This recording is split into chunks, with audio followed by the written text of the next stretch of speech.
When Stanley came to a set of 2 open doors, he entered the door on his left.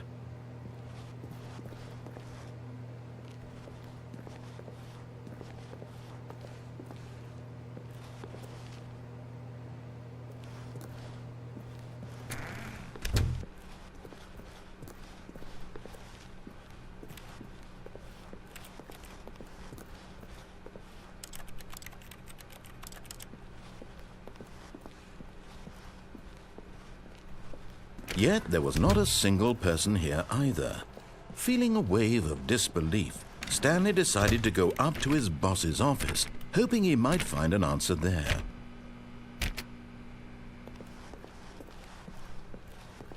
Coming to a staircase, Stanley walked upstairs to his boss's office.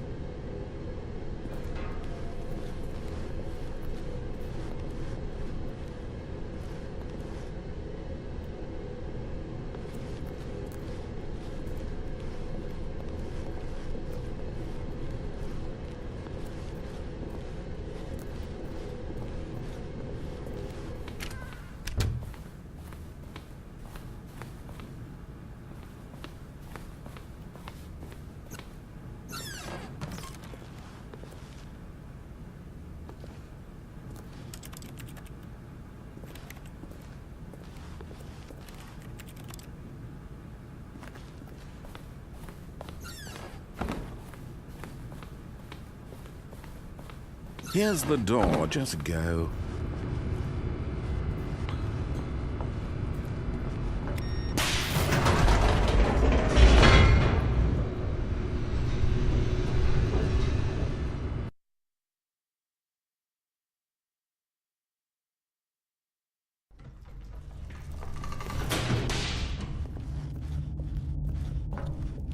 Stanley walked straight ahead through the large door that read Mind Control Facility.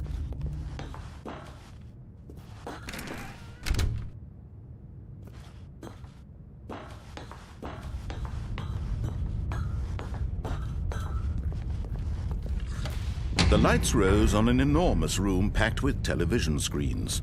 What horrible secret did this place hold? Stanley thought to himself. Did he have the strength to find out?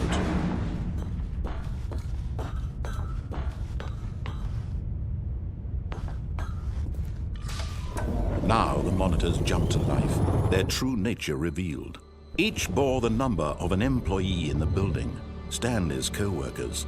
The lives of so many individuals reduced to images on a screen, and Stanley, one of them, eternally monitored in this place where freedom meant nothing.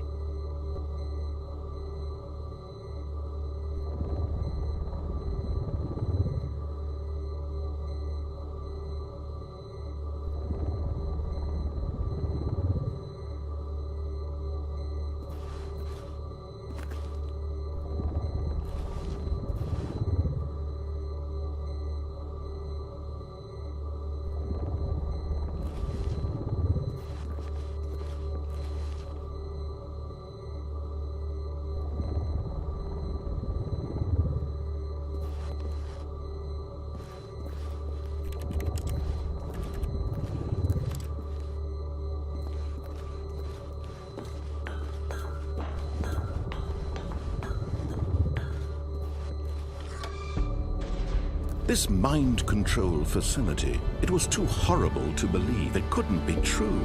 Had Stanley really been under someone's control all this time? Was this the only reason he was happy with his boring job? That his emotions had been manipulated to accept it blindly?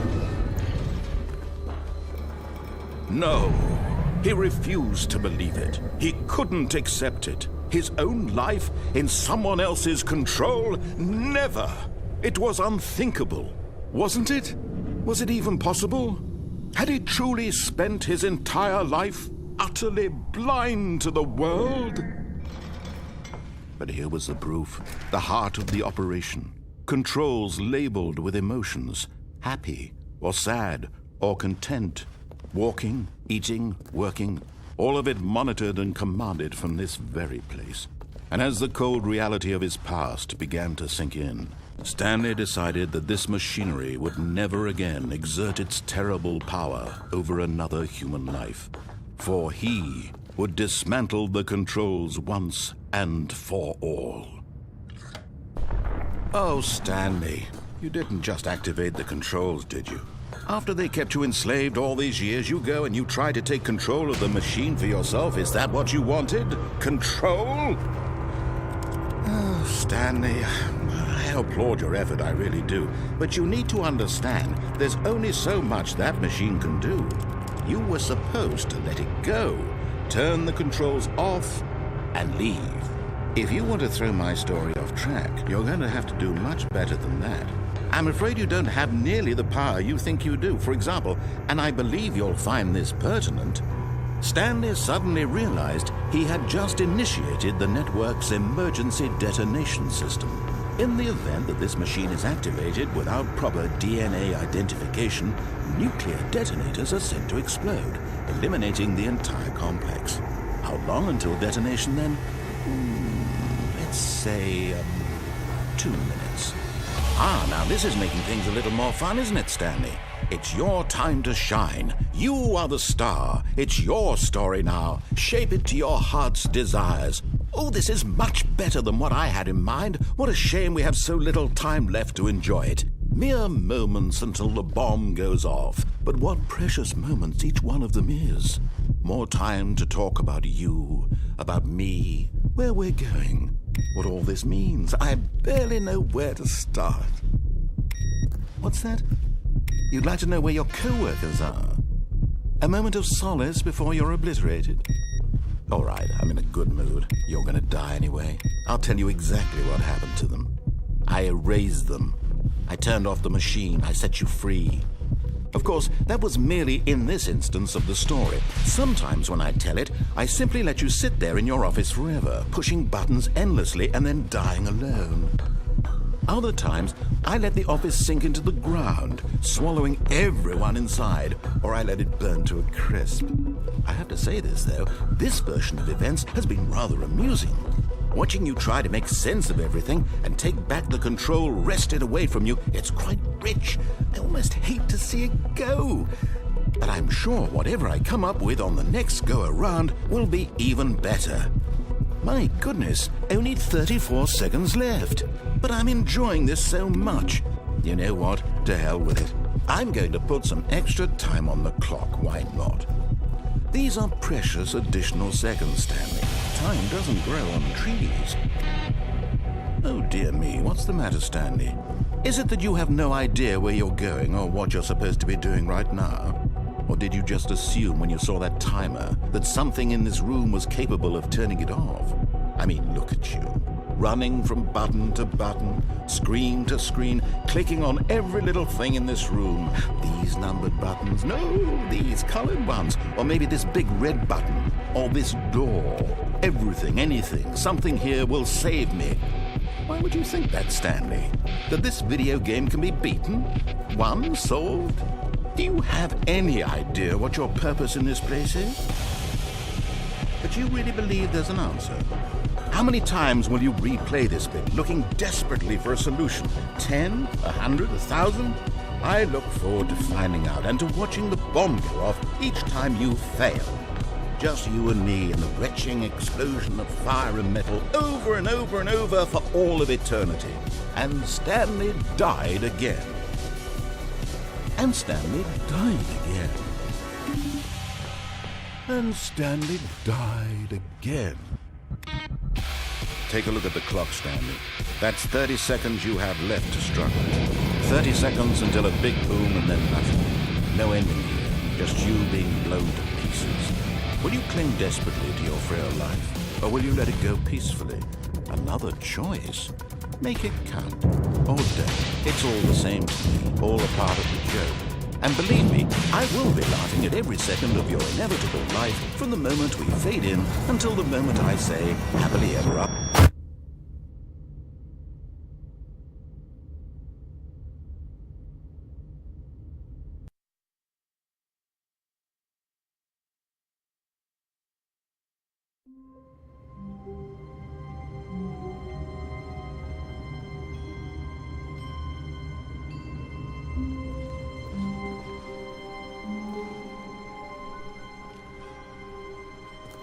All of his co-workers were gone. What could it mean? Stanley decided to go to the meeting room. Perhaps he had simply missed a memo.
Stanley went around touching every little thing in the office, but it didn't make a single difference, nor did it advance the story in any way.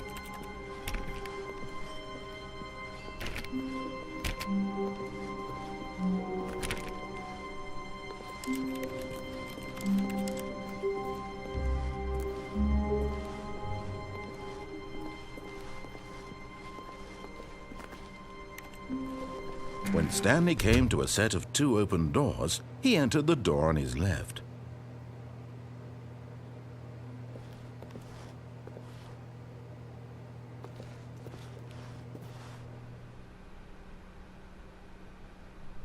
This was not the correct way to the meeting room, and Stanley knew it perfectly well. Perhaps he wanted to stop by the employee lounge first, just to admire it. And here it was, the lounge. But eager to get back to business, Stanley took the first open door on his left.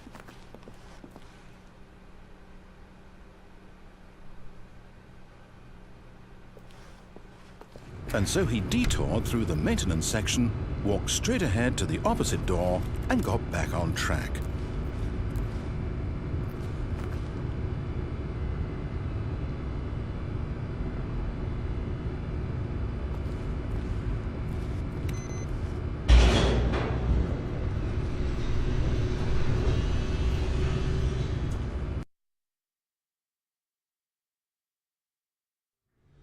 But Stanley didn't want to go back to the office. He wanted to wander about and get even further off track. So now in order to get back, he needed to go, from here it's, left. Oh, no, it's to the right, my mistake. No, not the right. Why would I have ever said it was to the right? What was I thinking? It's clearly... Oh dear, would you hold on for a minute, please? Now, let's see. We went down right, left, down, left, right. Yep, okay, yes. I've got it now. This story is absolutely, definitely this way.